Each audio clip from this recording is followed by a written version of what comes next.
Келесі бізде ультрапрода Дуся апаның істеп атқан күшті салатының бірі винегрет. Қараңыздар. Просто турап ультрапроға салып қойды. И скороварка екеуін кезектестіріп салып жатыр. Қазір сіздерге после көрсететін боламыз. Міндетті түрде. Барлығын турап просто салып қоясыздар. Ешқандай қиындығы жоқ бір-бірінің үстіне. Неге микроволновкаға.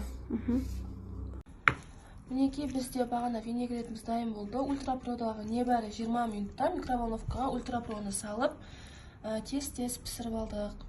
Өздеріңіз көріп тұрғандай, барлығы өте керемет болып, жұмсақ болып пісіп шығып тұр.